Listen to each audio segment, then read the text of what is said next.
In Iran, for instance, the Jews don't show any sort of connection with Israel. They always join in any condemnation, any official declarations on Gaza or whatever it is. They are too afraid to really show their true feelings. And yeah. Do we know if those Jewish communities in places like Iran who actually were to stand against the tide, do we know if there's any persecution today? Are there executions of Jewish people? No, there aren't any executions. There were some when the Ayatollahs first took over in 1979. And in fact, I think there have been some 25 to 30 Jews who actually were either executed or have disappeared without trace in Iran.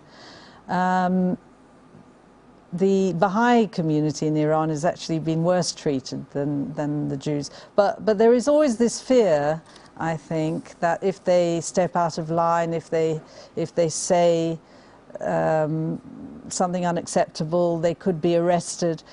There are Secret Service people infiltrating, you know, the Jewish community. You never know who might be standing behind you, you know, listening to what you're saying, and so they do live in a kind of fear.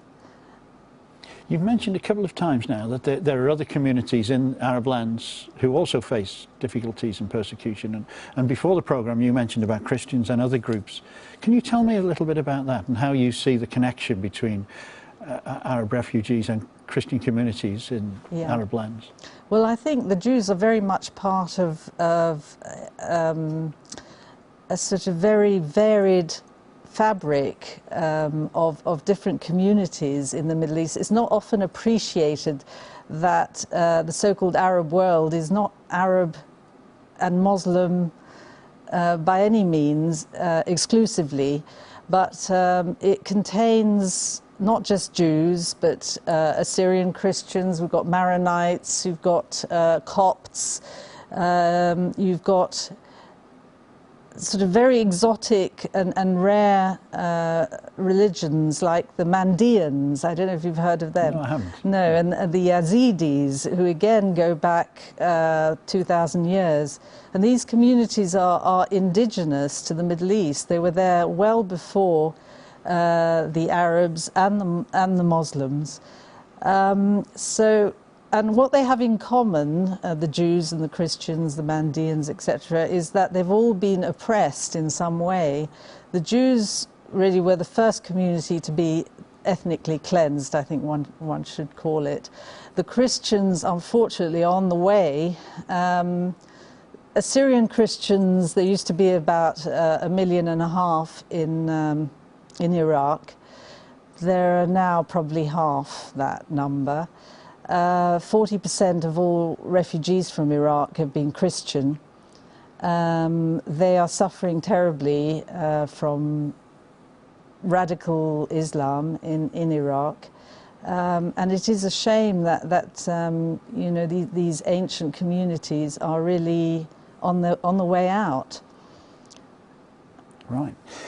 Now, would this question about Jewish refugees, because it is a big question, if we're talking about 850,000 Jewish refugees, and the question mark of compensation, does it affect the Middle East peace talks today?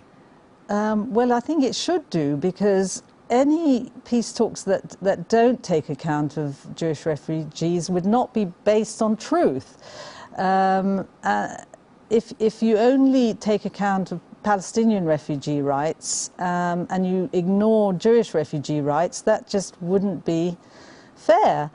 And you wouldn't have a just peace.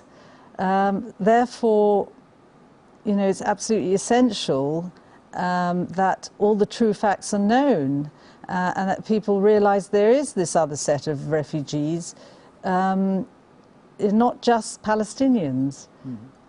So, Mr. Netanyahu has made this an issue, I think, on the Middle East peace talks, based on what Mr. Clinton had said in 2000. And I've got that quote, Lynn. I got it from a book called Eurabia.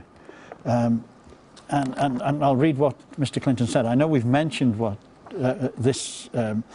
Camp David 2 earlier in the programme, but I just want to mention for our viewers exactly what he said. He said, there will have to be some sort of international fund set up for refugees. There is, I think, some interest, interestingly enough, on both sides in also having a fund which compensates the Israelis who were made refugees by the war, which occurred after the birth of the State of Israel. Israel is full of people, Jewish people, who lived in predominantly Arab countries, who came to Israel because they were made refugees in their own land. And I think that's quite a clear statement that Mr. Clinton made at that time. Has there been any compensation at all to any single families or any single communities who were Jewish refugees in? There have been very few examples. I can think of one, and she was not Israeli, she was a British national. She owned a hotel in Alexandria, and she went to court. She sued the Egyptian government who'd taken over the hotel, and she actually won the case after years and years. But then the Egyptian government said to this lady that they wanted to, although they would give this lady her hotel back, they wanted to take it back almost immediately, and they would pay her compensation. And this was, I think, in 1996. This case, it's called the Cecil Hotel, and they've been wrangling over what compensation to pay this lady ever since. I think it would be very low, the compensation. So there is obviously no will at all on the part of Arab governments to pay compensation. It would open up a complete can of worms, especially since Jewish refugees lost perhaps 50% more than Palestinian refugees did. I mean, it's estimated that land that was abandoned by Jews in Arab countries amounts to 4 times the size of Israel itself. And the Arabs, I think, are either not willing or able to pay that sort of compensation. Therefore, Clinton's idea of an international fund, I think, would be a very good solution.